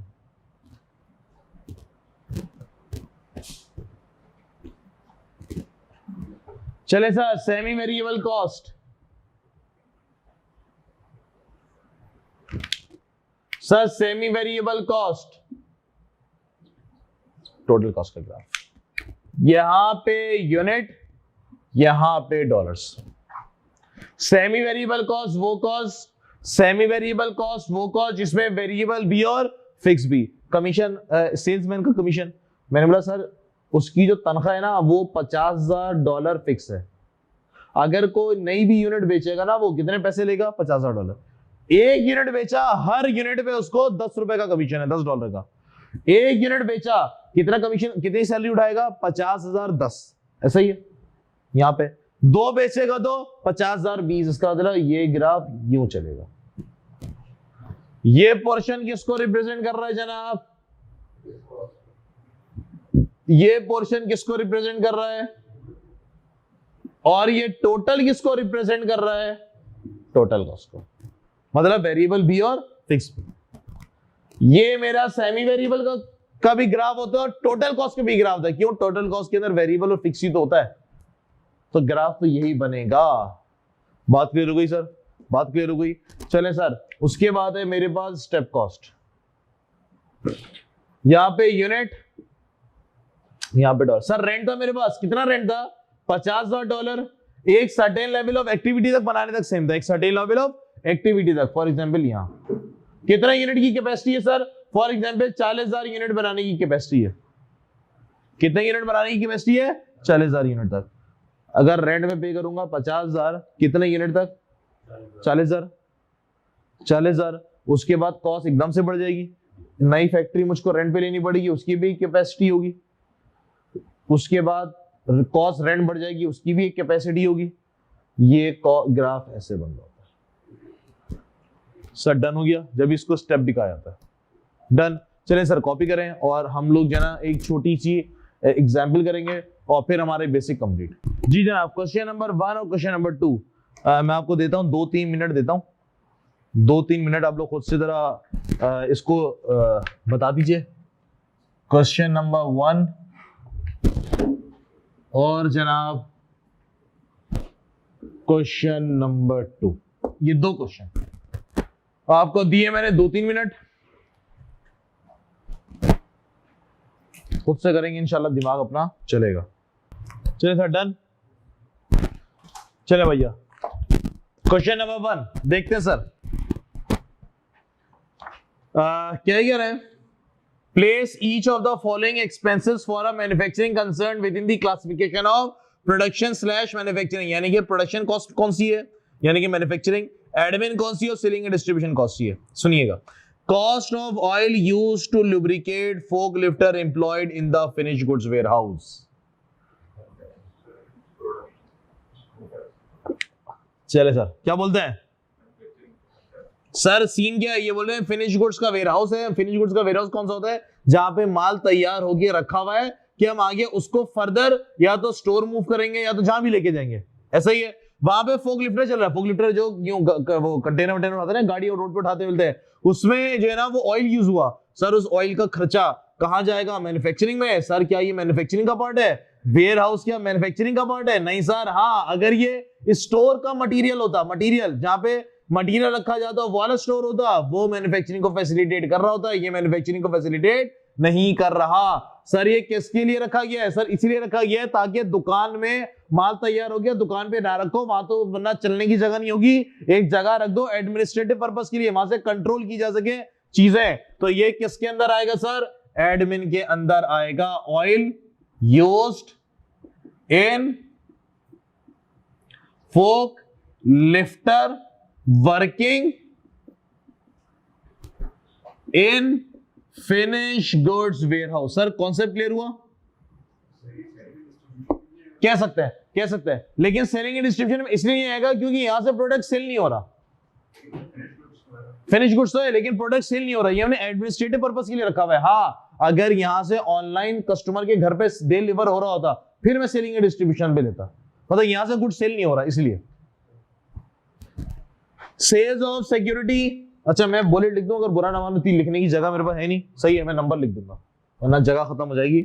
यानी कि नंबर 1 इधर जाएगा। Number 2, salary of security guard posted at cash counter located in the Karachi factory. जी सर, क्या बोलते हैं? मैं सर फैक्ट्री का नाम आ गया, फैक्ट्री के अंदर थोड़ा बहुत तो कैश होता है ना यार, ऐसा तो नहीं कि बिल्कुल कैश नहीं रखा, थोड़ा बहुत कैश है, वहां सिक्योरिटी गार्ड को बिठा दिया। सर किसका? फैक्ट्री ओवरहेड का खर्चा। फैक्ट्री के सारे खर्चे किसके अंदर जाएंगे? फैक्ट्री ओवरहेड के अंदर। Commission pay to sale representative, selling and goods, एक बंदा जो कि माल बेच रहा है, सही है, उसको हम लोगों ने selling distribution cost. Commission pay to company purchasing agent, production cost, मैंने मटेरियल खरीदते हुए किसी एजेंट को हायर किया, उसको मैंने कमीशन दिया। सर एज पर IAS 2 तुम लोग पढ़ चुके होगे, ये मटेरियल की कॉस्ट में ऐड हो जाता है, ट्रांसपोर्टेशन हो गया, कमीशन हो गया, इंपोर्ट करवा रहे हो तो कस्टम ड्यूटी। क्या करेंगे सर? चौथा, ऑडिटर फी सर एडमिन का काम है। 5वां, cost of damage raw material. हाँ सर सुने सुने, कॉस्ट ऑफ डैमेज, डैमेज का मतलब लॉस। हाँ, डैमेज का मतलब लॉस। सर आप लोगों ने पढ़ा होगा F2 के अंदर प्रोसेस कॉस्टिंग के अंदर, डैमेज को मैं लॉस कह सकता हूं। लॉस हमारे पास 2 किस्म के होते हैं, पढ़ा होगा आप लोगों ने। एक होता है नॉर्मल लॉस और एक होता है मेरे पास एबनॉर्मल लॉस। ऐसा ही है सर। नॉर्मल कौन सा है? जो कि तुम्हारे प्रोडक्शन का पार्ट है, तुम कुछ भी करो सर ये नुकसान होगा होगा, कुछ भी करो ऑयल एवापोरेट होगा, कुछ भी करो पेट्रोल बोलो थोड़ा सा तेल जो है ना वो उड़ जाएगा, ऐसा ऐसा। एबनॉर्मल लॉस कौन सा? सर जो लेबर की गलती की वजह से हुआ, जो आपकी मिस हैंडलिंग की वजह से हुआ, आपको काम करना नहीं आता था, आपने गलत काम कर दिया, आपकी मिस हैंडलिंग की वजह से हुआ, या आपकी एक्सपेक्टेशन से ज्यादा लॉस हुआ, इसको हम क्या कहते हैं? Abnormal loss. सर ये एबनॉर्मल लॉस आपका लॉस है और ये P&L में चार्ज होना चाहिए। पढ़ा होगा तुम लोगों ने प्रोसेस कॉस्टिंग में। नॉर्मल लॉस आपका लॉस वॉस नहीं है, ये प्रोडक्शन का पार्ट है, इसको आप P&L में बुक नहीं करते, ऐसा ऐसा। इसको आप कस्टमर से ही चार्ज करवा रहे होते हो, यानी कि जो बाकी प्रोडक्ट बने हैं, बाकी जो प्रोडक्ट तैयार हुई है, उसकी कॉस्ट को बढ़ा देते हो। बात माना? उसकी कॉस्ट के अंदर इसके लॉस को इंक्लूड करके कस्टमर से रिकवर करवाते हो। क्यों सर? ये लॉस होना ही होना है और ये प्रोडक्शन मेरे बिजनेस का नेचर है, ये लॉस होगा, एक कस्टमर इसको बेयर करेगा। ऐसा ही है, प्रोसेस कॉस्टिंग इधर बढ़ा था। सर डैमेज के वर्ड से क्या पता चला? एबनॉर्मल लॉस है। डैमेज का वर्ड उसने दिया ना, इसका मतलब सर ये आपसे टूट फूट हुई है, एबनॉर्मल है। सर एबनॉर्मल लॉस कहां जाएगा? पीएनएल के अंदर जाएगा। पीएनएल में जाएगा, इसका मतलब है मैन्युफैक्चरिंग का मतलब ये हुआ वो तो प्रोडक्ट का पार्ट बन जाएगा। मैन्युफैक्चरिंग कॉस्ट का मतलब वो तो आपकी कॉस्ट की प्रोडक्ट का पार्ट बनेगा। ऐसा क्यों? इसके अंदर क्या है? मटेरियल, लेबर, फैक्ट्री ओवरहेड, वो तो आपकी प्रोडक्ट की कॉस्ट का पार्ट बन जाएगा। मुझे इसको प्रोडक्ट की कॉस्ट का पार्ट नहीं बनाना, इसको मैं कहां दिखाऊंगा? एडमिन के अंदर। और इसको किस नाम से ले रहे होते हैं? अदर लॉस के नाम से ले रहे होते हैं, अदर लॉस के नाम से। पीएनएल के अंदर जाएगा या फिर अदर एक्सपेंस के नाम से। लॉजिक क्लियर हुई? कॉन्सेप्ट बन गया? प्रोसेस में पढ़ा होगा आप लोगों ने। Insurance expense of finish goods. Sir माल तैयार हो गया, उसकी इंश्योरेंस करा दी आपने कि कहीं चोरी वोरी ना हो जाए, सैलाब में खराब ना हो जाए, बारिशों में खराब ना हो जाए। नंबर 7वां कहां लिखेंगे? ना बाबा एडमिनिस्ट्रेटिव यार, दुकान पे थोड़ी हुई है। अगर मैं दुकान में रखे हुए माल की इंश्योरेंस कराऊंगा, नहीं माल तैयार हो गया, अब सब्जेक्ट हुआ है कि रखा हुआ है। अगर तो वेयर हाउस में पड़ा हुआ है, वेयर हाउस में पड़ा हुआ है तो एडमिन, अगर दुकान में पड़ा हुआ है तो सेलिंग एंड डिस्ट्रीब्यूशन। अब ये एक सब्जेक्ट है, वैसे मेंशन नहीं है। Cost of packing carton. जी सर, सर ऑल पर के डब्बे कार्टन में पैक होके फिर मार्केट में आते हैं। एसी कार्टन में पैक होके फिर मार्केट में आता है। सर किस में जाएगा? ना सर ये मैन्युफैक्चरिंग का पार्ट है। मैंने क्योंकि कार्टन में पैक किए हुए बगैर फैक्ट्री से निकलता नहीं है, इसका मतलब मैन्युफैक्चरिंग। दुकान में पैक नहीं होता, दुकान में पैक नहीं होता, फैक्ट्री में पैक होगा फिर बाहर निकलेगा। दुकान पे थोड़ी ना पैक करेंगे। सर अगर दुकान में पैक कर रहे होंगे तो सर अगर दुकान में पैक कर रहे होंगे, हमने बोला सर ऑल पर के हमने 2 कार्टन लिए, दोनों अलग अलग कार्टन में पैक था। मैंने बोला यार गाड़ी में डालना है, इन दोनों को एक कार्टन में करके टेपिंग कर दो, दुकान पे कर दी उसने। ये सेलिंग एंड डिस्ट्रीब्यूशन का पार्ट है।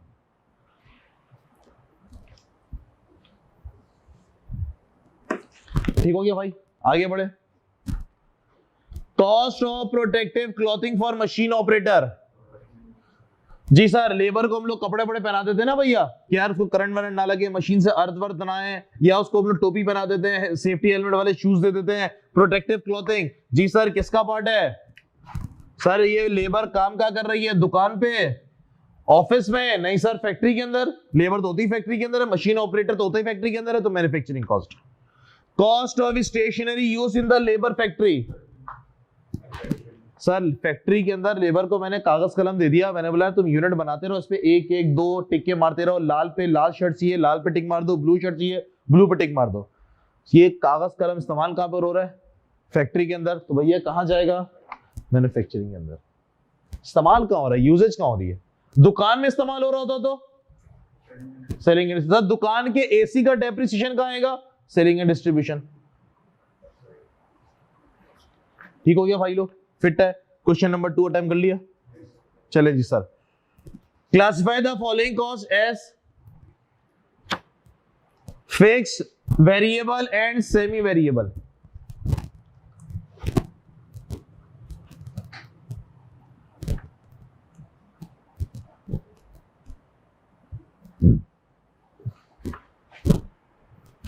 Classify the following costs as fixed, variable and semi-variable. Depreciation calculated on straight line basis. जी sir, depreciation calculated on straight line basis कहाँ लिखेंगे हम लोग? Fixed cost के अंदर। मानते हैं? अगर बोलता depreciation calculated on reducing balance method कहाँ लिखता?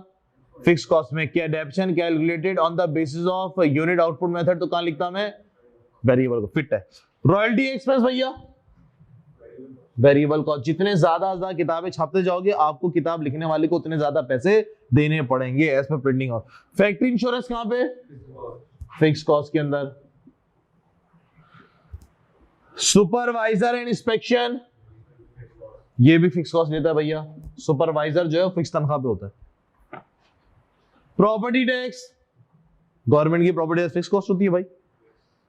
क्यों? प्रॉपर्टी टैक्स तो फिक्स होता है, उसको थोड़ी बताते हैं हम लोग कितने यूनिट बना रहे हैं हम लोग। प्रॉपर्टी टैक्स है, इनकम नहीं है प्रॉपर्टी टैक्स। मतलब जिस जमीन पे आपकी फैक्ट्री बनी हुई है उस जमीन का कुछ ना कुछ टैक्स देना पड़ता है। कंटोनमेंट की जमीन है तो कंट्रोल, ये वो थोड़ी है, इनकम थोड़ी है, तो टैक्स है। मैं तो प्रॉपर्टी का टैक्स पे कर रहा हूँ। हाँ स्टेप कॉस्ट हो गई फिर वो 25 मजदूरों पे एक रखा है, तनख्वाह तो उसको फिक्स होती है ना। सुपरवाइजर सेमी वेरिएबल ले ले, इसमें वेरिएबल का पोर्शन तो नहीं है ना। अगर मिलता हो तो भी सही है, बिल्कुल। अगर हमने बोला भाई लेबर जो ना सुस्त हो, तुमसे कंट्रोल में नहीं आ रही है, तुम्हें इसमें 20,000 रुपए दूंगा और लेबर से 1 यूनिट बनाओगे तो 1 रुपया तुमको ही मिलेगा, अब हो गया सेमी वेरिएबल। नहीं इंस्पेक्शन तो वो होता है कि यार माल तैयार हो गया, सही है, तो आप उसको जो है इंस्पेक्ट भी कर लो, चेक भी कर लो कि भाई इसने कहीं से सिलाई वाले तो नहीं खोल दी, वो चीज है। नॉर्मल जो सुपरवाइजर होते हैं ना उसकी तनख्वाह फिक्स होती है। सुपरवाइजर को हम लोग फैक्ट्री मैनेजर भी कह रहे होते हैं, फ्लोर मैनेजर भी कह रहे होते हैं, फिक्स होती है इनकी तनख्वाह ना। Over time cost sir semi variable कैसे? ना ना लेबर के ओवर टाइम की बात हो रही है, मजदूर का ओवर टाइम, हाँ वो मिलता है, वही वेरिएबल होता है। जितने घंटे काम करेंगे उतने ओवर टाइम के पैसे बढ़ते चले जाएंगे। सही है, सही है। और अगर उसने 90 यूनिट बनाए तो लेट्स सपोज हमने बोला लेबर को पर डे के 1,000 रुपए मिलेंगे, अज्यूमिंग 1,000 रुपए, सही है, और मैंने बोला तुम 100 यूनिट बनाओगे, उसने 90 यूनिट बनाए 1,000 रुपए, मिनिमम वेज हो गई। 110 यूनिट बनाए तो वेरिएबल हो गई, फिक्स नहीं हुई। नहीं फिक्स वेरिएबल नहीं हो गई, ये वेरिएबल ही हो गई है।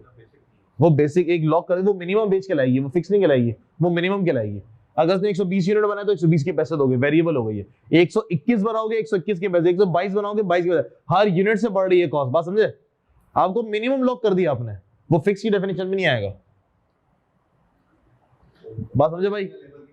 अब ओवर टाइम में लेबर की बात, फैक्ट्री की बात है ना, सवाल फैक्ट्री का है ना सारा। ओवर टाइम सर 5 बजे के बाद लेबर बैठ के काम करेंगे, 5 बजे के बाद लेबर बैठ के काम करेंगे, सर कौन सी कॉस्ट होगी इसकी? सर 5 बजे के बाद लेबर बैठ के काम करेंगे, जितने घंटे काम करेंगे उतने ही पैसे मिलेंगे। हाँ ओवर टाइम की वजह थोड़े ज्यादा होते हैं, थोड़े ज्यादा होते हैं सर, पैसे ज्यादा है, मिलता उसको घंटे के हिसाब से रहे ना। उसने डेली 3 घंटे ओवर टाइम लगाया तो 3 घंटे का ओवर टाइम, 1 घंटा अगर ओवर टाइम लगा तो 1 घंटे का ओवर टाइम, फिक्स तो नहीं है, वेरिएबल है, वेरिएबल है। Number 6 generator fuel cost variable हो, जब जितना ज्यादा जनरेटर चलाएंगे उतना ज्यादा फ्यूल खर्च होगा। दोनों ये सर फिट है, चलें सर। हाँ वेरिएबल, ओ सॉरी मैं यहाँ लिख दिया, सॉरी, ये भी तरह आएगा ना यार, तो मैं समझा वो वेरिएबल की हेडिंग थी, सही है।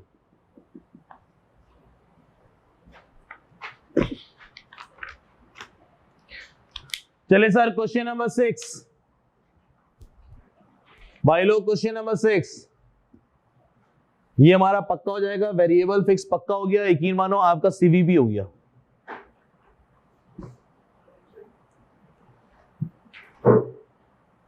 नेक्स्ट क्लास हमारी आशूरे के बाद होगी मेरे ख्याल से, हाँ मंडे ट्यूसडे तो, हाँ वेडनेसडे होगी, मंडे ट्यूसडे तो बंद है। हाँ अभी मैं टाइम टेबल उससे लॉक करके फिक्स करके फिर आप लोग को ना व्हाट्सएप पे बता देता है, सही है। 4 क्लासेस स्टार्ट कर देंगे, 4 इसकी 4 उसकी, 4 F9 की और 4 इसकी, शुरू से 4 लेके चलेंगे। कोड हमारा इंशाल्लाह जो है ना वो नवंबर के शुरू में ना निपटा देंगे, इससे शुरू में ही ज्यादा रख लें, ये ना हो कि बाद में एंड में भगाना पड़ रहा हो, शुरू से ही जो है ना वो ज्यादा क्लासेस लेके चले।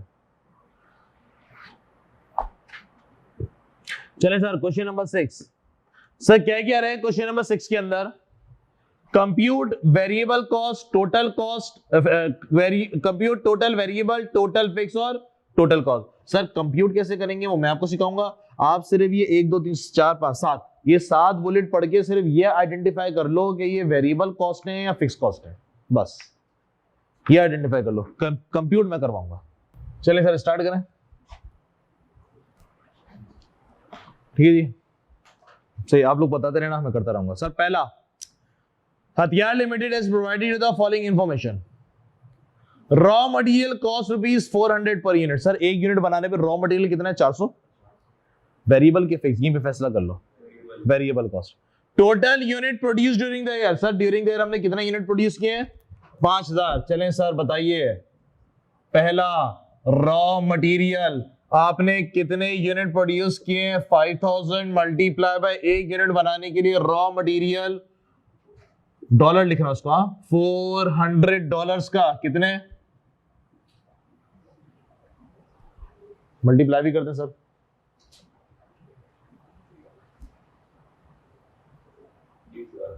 $20 लाख कितना होता है? 2 मिलियन। 2 million 2 million. ठीक हो गया भाई। Next sir sales commission. जी सर बिल्कुल बिल्कुल। सेल्स कमीशन के बारे में क्या है? 5% of sales. Total sale for the year 13 million. 13 million का 5%। सर वेरिएबल में लिखेंगे फिक्स में लिखें? बिल्कुल सर वेरिएबल में लिखेंगे। कितना? 650।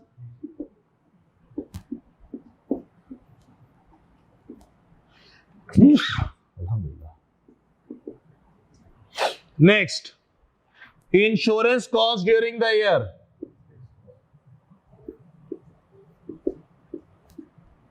सर कहां लिखें इसको?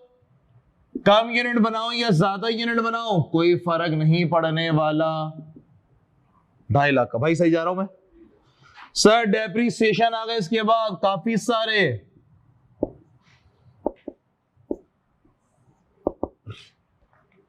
एक दो तीन, तीन है भाई। बिल्डिंग क्या सीन है? स्ट्रेट लाइन मेथड लगेगा। स्ट्रेट लाइन का फॉर्मूला आप लोग को याद है? सर क्या फॉर्मूला है इसका? Cost minus salvage value divided by useful life. Useful life कितनी है? 10 ईयर। सर बताएंगे कितना? कहां लिखूं? वेरिएबल के फिक्स? फिक्स्ड। बिल्कुल बिल्कुल सर। कितना? 140।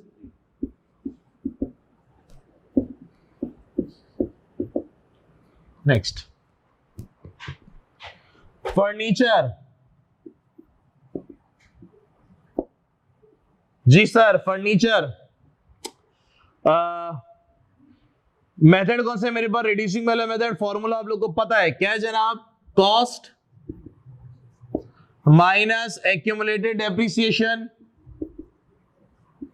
Multiply by rate of depreciation 15%। ऐसा ऐसा भाई कितना? वेरिएबल में लिखूं फिक्स में? फिक्स भाई fix.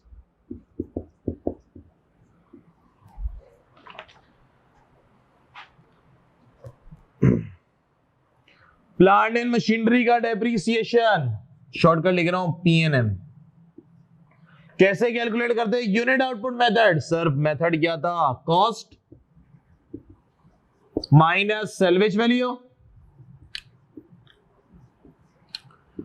Cost minus salvage value divided by useful life जो कि नंबर ऑफ यूनिट्स है 5 लाख, मल्टीप्लाई बाय सर आपने इस बार कितने यूनिट प्रोड्यूस किए? बुलेट नंबर 1 में लिखा हुआ है सर। बुलेट नंबर 1 में लिखा हुआ है कितना यूनिट प्रोड्यूस किया आपने? 5000। ऐसा ही है? बुलेट नंबर 1 में लिखा हुआ है कितना यूनिट प्रोड्यूस किए? 5000। सर कितना?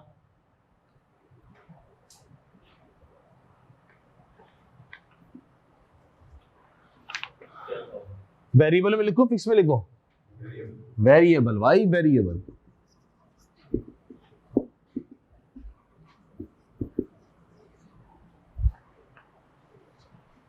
Labour wages. लेबर वेजेस आइए सर। लेबर की वेजेस 400 रुपए per hour. Labour works for 2700 hours during the year. Labour ने 2700 घंटे काम किया और 1 घंटे के आप कितने पैसे देते हैं जनाब? 400। कितना भाई? वेरिएबल के फिक्स? वेरिएबल। बोले तो 10800000 10800000।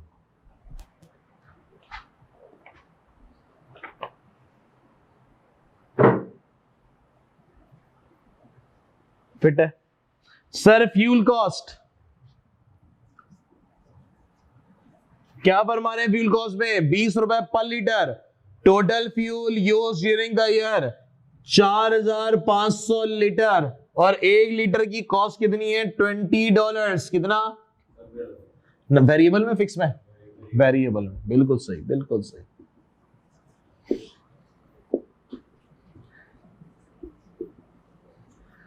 चले सर, उसके बाद है मेरे पास स्टाफ सैलरी। कितना भैया? कहां लिखे हैं? फिक्स में। बिल्कुल ऐसा ही है।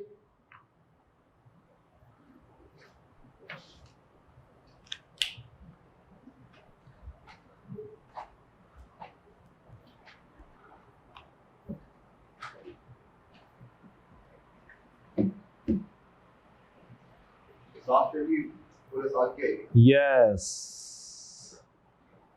सर, पूरे साल की। पूरा सवाल पर एनम पे चल रहा है, पूरा सवाल पर एनम पे चल रहा है। एसीसी का एग्जामिनर होशियारी खेलता है कि एक आध डेटा जो है ना पूरा वर्किंग कराएगा वो साल पे, एक आध डेटा जो है ना वो मंथ की दे देगा, या पूरी वर्किंग कराएगा मंथ पे, एक आध डेटा जो है ना वो पूरे साल का दे। तो इस पे बड़ी अपने को नजर रखने की। Staff salary 70,000 per month multiply by 12, कितनी भाई लोग? 8,40,000। 8,40,000।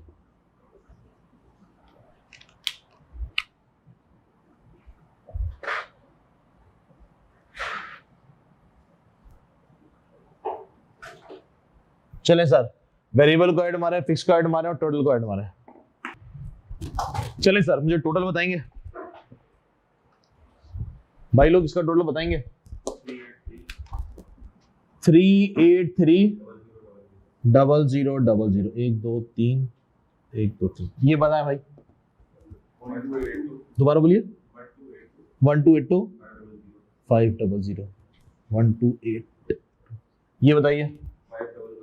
511,2500। फिट हो गया सर? क्या हमें वेरिएबल कॉस्ट और फिक्स कॉस्ट समझ में आ गई है?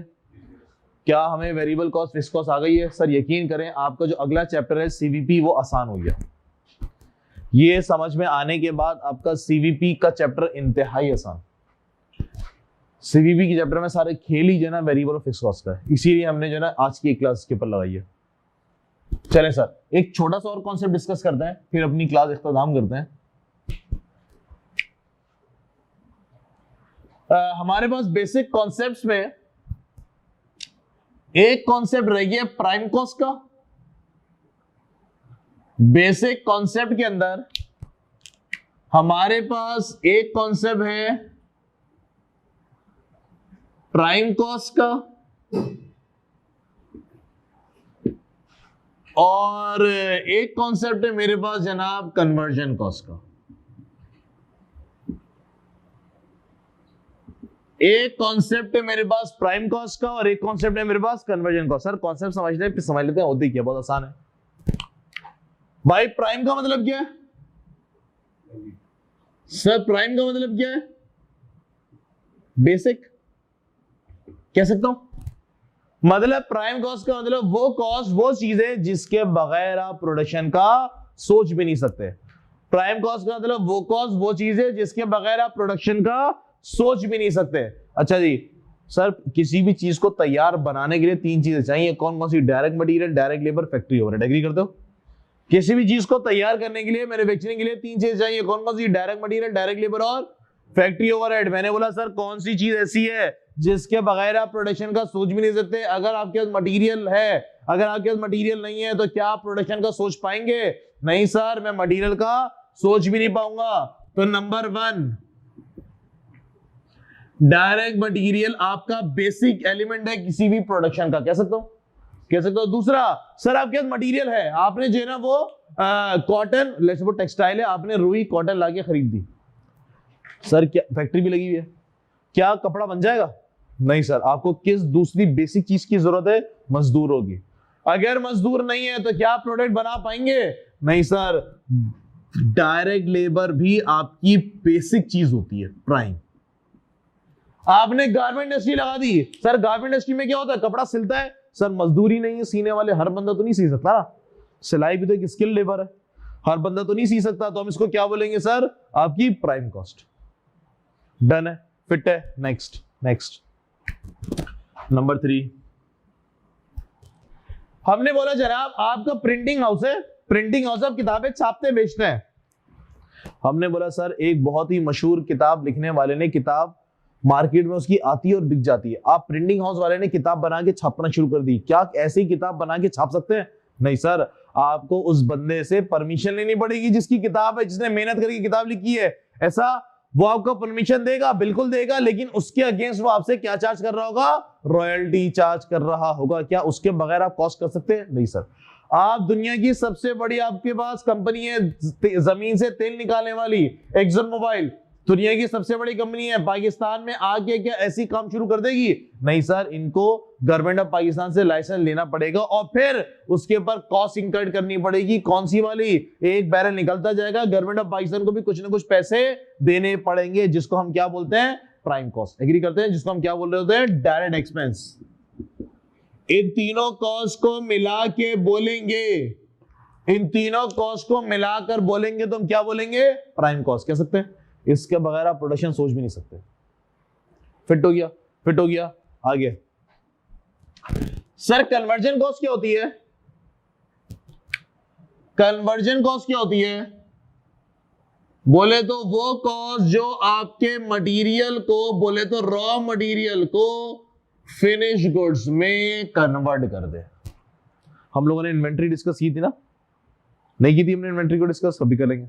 हमने बोला आपके पास कन्वर्जन कॉस्ट वो कॉस्ट होती है जो कि आपके मटेरियल को किसमें कन्वर्ट कर दे, फिनिश गुड्स के अंदर कन्वर्ट कर दे। सर कौन से लोग आपके मटेरियल को, आपके कॉटन को कपड़े में कन्वर्ट कर देते हैं? गारमेंट इंडस्ट्री है, तो कौन से लोग जो है, कौन सी चीजें, कौन सी कॉस्ट जो है वो आपके जो फैब्रिक है उसको शर्ट में, पैंट में कन्वर्ट कर देते हैं? कौन से आपके कॉस्ट है जो कि गाड़ियों के स्पेयर पार्ट वगैरह सब खुले पड़े उसको गाड़ी में कन्वर्ट कर देते हैं? बोले तो कौन सी कॉस्ट है जो रॉ मटेरियल को फिनिश गुड्स में कन्वर्ट कर देती है, कन्वर्जन कॉस्ट। सर बोलिए, क्या बगैर मजदूरों के, बगैर लेबर के कन्वर्ट हो जाएगा? मटेरियल आ गया, कॉटन आ गई है, सर क्या कपड़ा बन जाएगा? नहीं सर। किसकी मदद चाहिए आपको? लेबर की। तो सर डायरेक्ट लेबर किरदार अदा करता है मटेरियल को फिनिश गुड्स में कन्वर्ट करने में, ऐसा। और सर कॉटन आ गई है, मजदूर भी पहुंच गए, एक ग्राउंड में लेके खड़ा कर दिया, कॉटन को भी रख दिया, लेबर भी पहुंच गई है, सर क्या कपड़ा बन जाएगा? लेबर हाईली स्किल्ड, चीते, क्या कपड़ा बना देंगे? नहीं सर, बोलेंगे भाई सेटअप तो लगा के दो, फैक्ट्री तो दो, मशीनें तो दो, ऐसे कैसे ना कपड़ा बनाएंगे हम? मशीनें दो। हमने बोला सर मशीनें एसेट, एसएफपी का item, statement of financial position, balance sheet का आइटम, ऐसा। फैक्ट्री की बिल्डिंग अगर आपकी अपनी है तो सर वो भी बैलेंस शीट का item, statement of financial position. Sir इसका मतलब सर फैक्ट्री के तमाम खर्चे, बोले तो फैक्ट्री अगर आपकी अपनी है तो फैक्ट्री की बिल्डिंग का डेप्रिसिएशन, प्लांट एंड मशीनरी अगर आपकी अपनी है, जैसे तो अपनी होती है सर, उसका डेप्रिसिएशन, इसके अलावा फैक्ट्री के तमाम खर्चे, मतलब एक फैक्ट्री का सेटअप तो लगा के दो, तब जाके मैं आपके रुई कॉटन को किसमें कन्वर्ट करूंगा, फैब्रिक के अंदर, मतलब फैक्ट्री ओवरहेड। सर ये दो चीजें ऐसी हैं, ये दो चीजें ऐसी हैं जो आपके रॉ मटेरियल को फिनिश गुड्स में कन्वर्ट कर सकते हैं। इन दोनों कॉस्ट को मिलाकर हम बोलेंगे तो क्या बोलेंगे, कन्वर्जन कॉस्ट। बात मानते हैं? बात मानते हैं सर? किसी का एतराज? फिट है? एकदम फिट है। चले सर, एक और छोटा सा कॉन्सेप्ट है हमारे पास,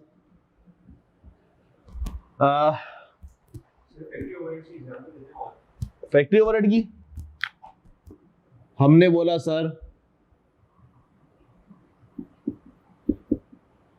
फैक्ट्री का रेंट, हमने बोला सर फैक्ट्री की इंश्योरेंस, हमने बोला जनाब प्लांट एंड मशीनरी फैक्ट्री में पड़ा हुआ है तो उसका डेप्रिसिएशन, हमने बोला प्लांट एंड मशीनरी की रिपेयर एंड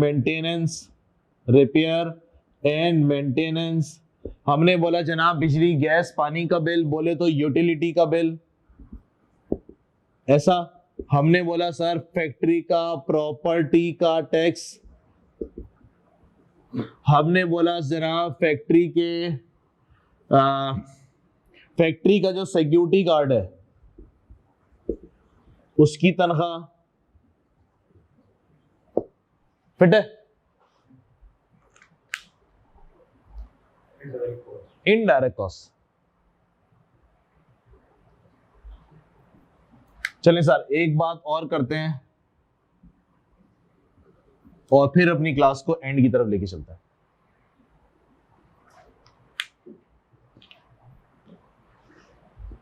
अच्छा, हमारी कोशिश ये होती है यार कि हम लोग अपनी क्लास जो है ना वो टाइम पे स्टार्ट करें और टाइम पे खत्म करें।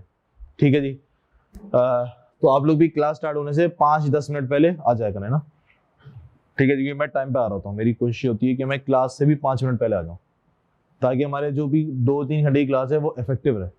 आप भी बिजी हो, जाहिर सी बात हम भी बिजी हैं, तो आगे आना टाइम वेस्ट करना वो थोड़ा सही नहीं रहता। ठीक है, हम जो आर्ट्स हमारे लोकेटेड है हम उसको बड़ा इफेक्टिव यूज करें, आपके लिए भी अच्छा, हमारे लिए भी अच्छा। डन है। चले जनाब, इन्वेंट्री की अगर मैं बात करूं सर, देखें बिजनेस मेरे पास 2 किस्म के होते हैं। पहले हमने डिस्कस किया है शायद, पहले क्लास में बताया। सर बिजनेस हमारे पास 2 किस्म के होते हैं नॉर्मली। वैसे तो 3 होते हैं, सर्विस भी होता है, लेकिन सर्विस में इन्वेंट्री नहीं होती। एक होता है ट्रेडिंग और दूसरा होता है मैन्युफैक्चरिंग। तीसरा भी होता है सर्विस प्रोवाइडर, लेकिन उसमें इन्वेंट्री का खेल नहीं होता। सर ट्रेडिंग बिजनेस कौन सा होता है भाई? ट्रेडिंग बिजनेस कौन सा होता है सर? जो माल खरीदता है और आगे बेचता है। यहां पे जो इन्वेंट्री होती है उसकी नेचर एक ही किस्म की होती है, जिसको आप लोग बोलते हो मर्चेंडाइज इन्वेंट्री या स्टॉक।